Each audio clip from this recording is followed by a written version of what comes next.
Hello everyone, in this video I'll be showing you a build guide for the Oakheart Sentinels and the Springkeeper subclass in Baldur's Gate 3. This is a mod made by Nightly_ST, and they did a fantastic job of adapting the Druid from Dungeons & Dragons 3.5 edition into Baldur's Gate 3, giving you some really cool subclasses, but today we'll be focusing on the Springkeeper. Now, Nightly_ST is also in my Discord server, and the link's in the description if you want to join that. But starting off, I guess this to sum up the Springkeeper, it embodies the spirit of spring and cherishing life. So it's kind of like a healer focus, but also a druid, and you get some nice buffs to your healing, get some great spells, and you get a summon hyena spell here, and poison orb, which is the orb of spring, and hunter's mark, and also you get the oak branch ability here. So I'll be covering all of the different subclass features and going over gear as well as combat for the Springkeeper. So for our cantrips, I think the best choices here, I really like Thorn Whip when you can pull enemies closer to you. That's always nice. It also has Mistress Spells compatibility, so we got Frostbite, which is really great, giving disadvantage on attack rolls. Guidance is nice if you don't have someone on the team that has it. If you're the face of the party, you can take friends, but even taking like Primal Savagery for the 1d10 of acid damage is pretty nice, even though it is a close range spell. Just gives you another option for damage there. Although you could also go with something a little bit more long range. We also have ourselves for spells. You could go with like the nice healing word here, but Create or Destroy Water and Ice Knife is a pretty good combination. Early game, you can get some pretty nice damage in with this. And if you ever get silenced, you always got the ability to toss out an Ice Knife, so that's great. In addition, we're going to go with, you get a nice +3 to a stat, so you can take your wisdom all the way up to 18 here. And then for the rest of our stats, I think it's best to go in on our dexterity, so we're going to put that up to 16. And then you can split this out, putting points into either your constitution to get that up to 14, or you can also put points into intelligence, your choice there. But we're going to roll with that. The wisdom is nice for all the wisdom saves, because those are pretty common in the game. But again, I'll be showing off all the combat, and you get these cool summons. You get to use the ranger summons, or you get also a hyena pet. But again, I'll cover that in a moment. But we're going to go through the build guide here. So at level 2, we get ourselves the Oakheart Casting Expertise. This is basically like the evocation spell. So you protect your teammates, shaping your spells so that you don't hit allies and spirit companions. We also have a subclass feature, Oak's Aim, so lore seekers develop this special technique to use their instincts on bow attacks to boost their aiming and hitting weaker spots of enemies. So this is from the Lore Keeper. We also get this as the Springkeeper too. And we get to choose another leveled spell. So for this one, I think Thunderwave is great because sometimes there's times where you can just push someone right off a ledge, and that's an easy knockout. We like to take those. At level 3 here, we get ourselves a subclass feature, Spring Child. You're full of vitality of spring. When you channel this throughout your healing spells, when casting, you get additional health points equal to 2 plus the spell's level on healing. Awesome. We also get the Summon Badger. It says summon the shape of a white warg here, but we get a nice badger. I love the badgers in Baldur's Gate 3. We also get the Enlarge or Reduce spell, and we get to choose a level 2 spell, which the Druid has some great choices like Spike Growth. We can also replace spells at any time, so once we get the Woodland Being, we can actually take that off and swap it out for that. So that's one of the things with this version of the Druid is you don't get the same amount of spell selection as the normal Druid, so you got to be a little bit more resourceful with what you take. And at our next level, Pass Without Trace is good if you have a stealth-based character in your team. Heat Metal can be nice to make targets drop weapons at disadvantage on attack rolls and ability checks, and a bit of fire damage. Moonbeam's good too if you want to be using Sanctuary on this character. For an extra summon, you can go with the Flaming Spear. I also just like to go back and actually take Healing Word because you can use this to be able to keep yourself alive as a bonus action. And for our level 4 feat, we'll take that at Wisdom all the way up to 20 for better spell casting. Once we get ourselves to level 5 here, we get our class feature Companion Bod, adding proficiency bonus to armor class and damage rolls for our companions. And we get a boar, so nice. And we also get ourselves the Font of Mending, so a 2d8 plus 5 healing. So this is only used outside of combat, unfortunately. So this is kind of similar to the spell in base game Baldur's Gate 3. But our level 3 spell slot selection is fantastic. I would like to take Tidal Wave. I think this is one of the best choices. You can knock enemies prone to 90-meter radius and set up water so that you can double your damage with Call Lightning or some of the later cold damage spells that we may get. Now at level 6, we get ourselves another choice in spell slot. Call Lightning or Plant Growth being two of the best choices here. Call Lightning, you channel it and you can continually call it down without expending spell slots, which is nice for consistent damage around this level. So once you get to like Act 2, that's going to be a nice spell to use often. And level 7, we get ourselves the Dash, Disengage, and Help as a bonus action for our little animal companion. And we can also get the Summon Arachnid, so we get a spider. And we also get Revivify and another leveled spell. And this is where I mentioned, like, we can take this and then replace spell, swap out our Spike Growth, and take our Woodland Being, because they can actually hold the concentration on Spike Growth for us. So that's nice. We don't have to hold it ourselves, and we can use concentrations on other spells. And then once we get to the next level, Ice Storm's a great choice. Grasping Vine can be nice too as a bonus action to pull enemies towards it. Guardian of Nature, if you have that spell from Mr. Spells, is great too, but I'm going with Ice Storm because creating crowd control is huge. For ability to score improvement, I think taking Dexterity up's nice for higher initiative, armor class, as well as if we were ever going to use a finesse weapon, but Dexterity is good for the armor class. But at level 9, we get the Summon Displacer Beast, so that's obviously pretty good. And we get Primal Call, letting out a scream that'll bolster your animals. And we get level 5 spells at this level, which is awesome because Conjure Elemental and Insect Plague are two great ones, because we can crowd control pretty good with a few different spells here. At levels 10, we get ourselves Bestial Fury, unlocking extra attack on our animal companion, and we'll take Insect Plague for our spell. And then once we get to level 11 here, we get ourselves Summon Bulette, so you can summon the shape, Spirit in the shape of Bulette, and heal, 70 heal. It's nice. Also has a unique interaction with the Dark Urge. And we'll take our Conjure Phase spell here if you have Mistress Spells mod, otherwise like Wall of Thorns or one of the other spells there. And for our final level, we're going to go with, you can also multi-class and take like the Fighter for the Constitution saving throw proficiency. That's kind of min-maxy if you'd like to go that route. Sunbeam can be a fun spell too if you want to go with that. Or even Harm. You can even go back to prior levels and take like Wall of Fire if you wanted that. But there's a few good options. Lesser Regeneration is not as good. We already got Heal, which is arguably a lot better. Maelstrom can also be a really nice spell to deal some bludgeoning damage too, so you could go that route. And Fissure is also nice, to Sunder the Earth, knocking creatures prone and dealing force damage. And for our feat, Alert for the +5 initiative, it's just a good choice. Higher initiative means we go first and we can crowd control and set up that way. Now, when it comes to our gear, I would recommend having Mark of Heshker if you can get it.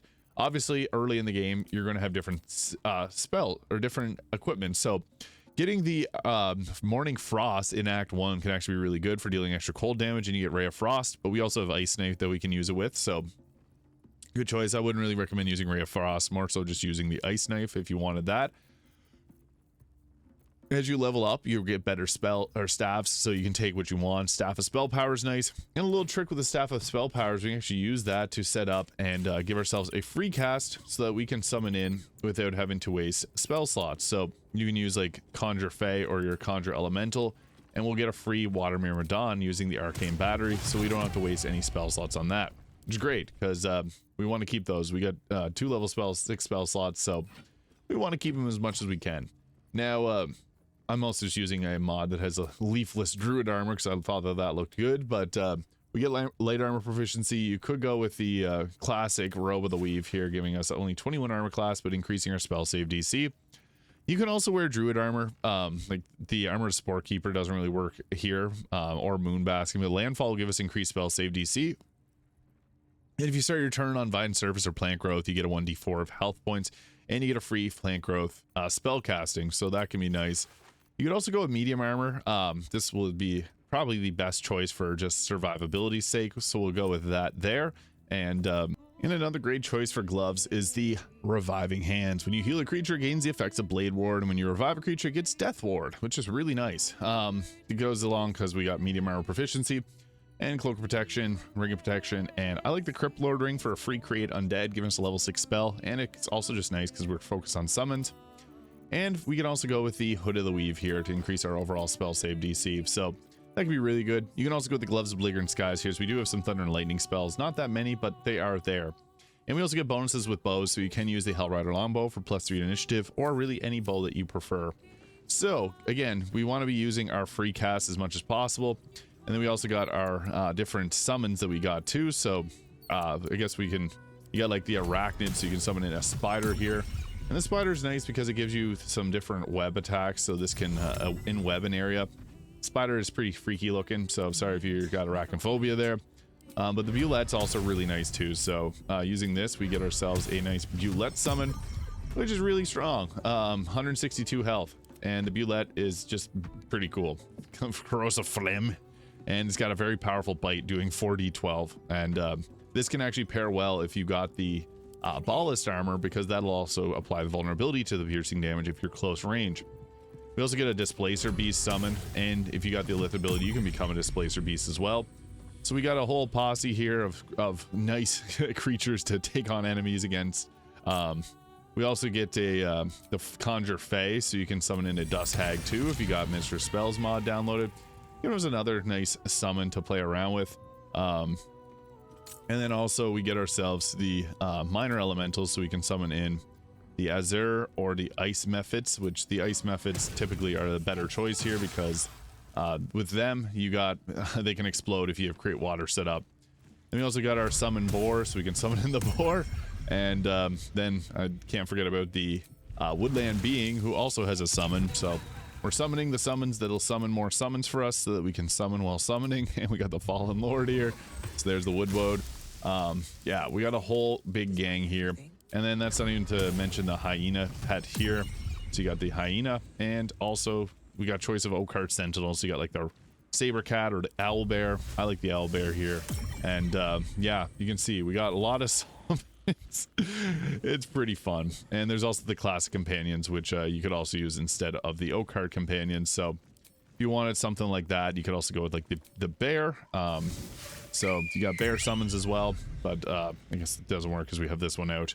So yeah, you got lots of options for anything to summon in, and I'll show off what this looks like in combat. So with our 12 summons, we got lots of room for crowd controlling the enemy. You just gotta watch out for volleys, which is what exactly they're going to do. Now, I like to start off with Ice Storm. Reason being, this will create an ice surface which they'll slip and fall on, and whenever they slip and fall, that just gives us the opportunity to get free turns. So we just want to put that in a good position there and get to attack. If you notice, the top bar is mostly our enemies, which is awesome to see for once. But if you want to really give them a hard time, you can drop down a that's hilarious seeing them slip and fall. You can drop down Insect Plague here, and this will make it even harder for them to escape. So yeah, I took out a good number of them, and then you can see them just wander right into the Insect Plague, so that's perfect. Some reason I'm able to get another spell off, so we'll take that. And you can also drop Tidal Wave if you want to create water for the next round of the ice storms, but you can also just drop an ice storm again somewhere else if you'd like, or go with one of our other spells. We do have concentration up, so we can't use Call Lightning, but we can also drop like a Fissure here as well if you wanted to blast in a huge area, and that will hit all of them. If we line it up perfectly, we can actually move down here and then move into their range and then hit with this. And ooh, we're just a little shy of it. We'll try to move into a better position and hopefully hit all of them with it. So yeah, nice. That's a little bit better. Hitting multiple targets is always something we want. And the Fissure will create a the difficult terrain, or knock creatures prone there. And you can see it actually knocked them dead, so even better. It hits hard. So that was a pretty good turn. They're still alive, so that's fine. We'll just move away. We got our bonus action, so you can Oak Branch it up. I didn't even use Kreska's Favor, but that would have gave us Chain Lightning or Cone of Cold, which are two very powerful spells. They're going to run, and then they run into the ice and Insect Plague, so that can end so many turns. And then we also got ourselves our own way to set up ice with our Myrmidon, which is awesome. So we can go with just attacking with these here. So we'll just drop these. Hopefully it'll take him at 3 blocks, and he saved on the ice. Of course he did. But what's nice about this is you can also teleport your Myrmidon around, which is something that you really want to do for the extra crowd control. Then we got our Spider here, which got the Venomous Bite, and we'll just use that to attack. And don't attack your team. There's so many of them in a row. And it blocked. That's fine. We'll just move the Spider over here. And oh, it got attacked. And then next we got ourselves the Owl Bear, which can yeah, the Owl Bear is pretty strong. We'll go with it, I guess we'll go with the Mighty Attack and multi-attack. Can't reach destination. Yes it can. So there we go. We got our multi-attack, and we'll hit it and knock it flying. Boom, 20, 18, and it's dead. Perfect. Good Owl Bear. And then the Owl Bear can go and attack another. I guess there was a target right there. I don't think oh, just slightly enough range to get another attack off. And then we got ourselves these, which will Death Burst and deal damage. Although we can drop, like, I guess we'll just throw the Chromatic Orb there. Everyone saved on the ice, thank goodness. And then we can just follow up with another one. Oh, I hit my own team. Oops. hit my own tree. That's the only downside to having this many summons, is it's hard to get in between them. And nice opportunity attack there, but going after Honeywise here, the bear. Honeywise does not take kindly to that, nor does our boar. Unfortunately, our summons just continually miss later on in the game, but they're good for holding aggro. And somehow we got insect plague from that. I don't know if the insects are getting stuck to the weapon, but here we can now entangle or hit with the twisting branch, deal a little extra damage, and of course they blocked it. I wouldn't expect anything less. We can also create some difficult terrain here as well, so that's the beauty of having the wood woad there, is you can create difficult terrain yourself as well. So you could do that, or leave the ice surfaces. That would have worked well too. And then we also have the this fella here, the displacer beast, to attack and do those tentacle attacks with. So it can attack twice, which is nice, and miss twice or once. Then we also have the hag here, which can put things to sleep. So we'll try to drop that on them. Boom, nice, that took them out. Perfect, good job, hag. And we got the hyena pet too. So I guess we'll just go and attack with our bite, and slipped and fell in the ice, of course. But also got the bulette here, which is really big. As you can see, it's hard to move it around because it's so big. You can also have it burrow and then move around. So it burrows, which is cool. The bulette's not something you find often in these mods, so really nice to see. And the burrowing will heal itself. I guess we'll use Pumbaa here to just try to attack with the board charge. 20% hit chance. Are we going to hit? Oh, 3. Nice. That's a little bonus. So yeah, the summons are mostly for just drawing people around, because we're all about crowd control with we got a few different options there for it. And it's our turn again, so we can start hitting with some of these spells that we got, like I guess we use the primal call, so this will empower all of our animals. And raw, they got divine favor now, so when you look at that, they get additional 1 to 4 radiant damage on their attacks. Pretty good. So then with us, we use up one of our actions for that. I more or less just want to show that off, but you can also drop down another ice storm if you want. That's really our biggest crowd control damage spell, unless you got Mind Blast, which is decently good as well. So this will remove the difficult terrain, but we can also prime it in a spot that obviously not all fights will be in an area like this. That added more people to the fight somehow. But we also got ourselves the Mind Blast, which we'll use to hopefully take out the remaining there. And they have to go through, oh, there's 4 of them that just appeared, and they have to go through multiple layers of crowd control, so womp womp to them. And then with our many summons, we can just teleport him down to there, and then he's got the Heimal Strike, which can hit in an area. We can't use this explosive icicles until next turn, but we can just go ahead with, I guess, going with a Heimal Strike there. Boom, a little bit of cold damage. And then our many summons, which I don't know if oh, there's a target right there, so we can just try to group them around and attack with their low hit chance. Poison them, perfect. That's what we want to see. And we got our owl bear, which can hit really hard, so we'll try to take them out. 28, nice, that was perfect. And hit again, please knock them out. That was close, good enough. And then we can also have the A Mother's Desperation, Rage, owl bear rage. I guess this wouldn't be a bad idea to just go explode these on them. We can death burst, as will hit in an area, so be mindful of your team for that. Or you can just hit with the ice breath as well. Ice methods are nice just for being a nuisance. They're not going to be huge damage, but they're just a nuisance, and they can have range spells. The damage isn't very high or high hit chance either, but hey, beggars can't be choosers. They're just going to soak up attacks for your team, which is nice. And then when they die, they can take out enemies just like that. I don't even know if we'll just leave the wood woad there. He's stuck. This is holding our concentration on spike growth, but it can also attack if you wanted to. I would just recommend having it alive to deal some extra damage. We also got our displacer beast, so you can teleport. I guess you can teleport someone else to a different destination, so you can move our owlbear and itself in closer, and hopefully we don't have enough range to attack, but Pete Illusionary copies of herself, so we can make another illusionary displacer beast there. So yeah, good range on these. There's a few more copies of them, as you can see there. And we got the hag, which won't have enough range to hit, but we have so much crowd control that's hard for any of our things to move around. I'd love to get the bulette in there, so I guess we'll sprint, and then we can also use Deathly Leap, which gives us a nice group or a nice amount of movement there.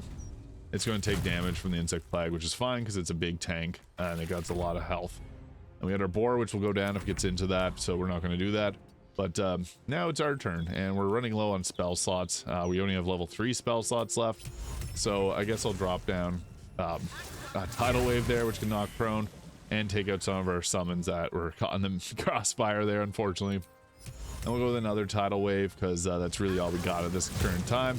And that actually took them out. Perfect. That was pretty crazy. So, yeah, I'm going to turn off my concentration there before everyone gets wrecked by that. Not everyone made it from our summons, but yeah, there's a ton of them, so that's to be expected. But that's the Oakheart Sentinels SPRINGKEEPER in Baldur's Gate 3. Let me know your favorite thing about this class mod made by Nightly ST. Hit the subscribe button below if you enjoyed this video, and I'll see you all in the next video.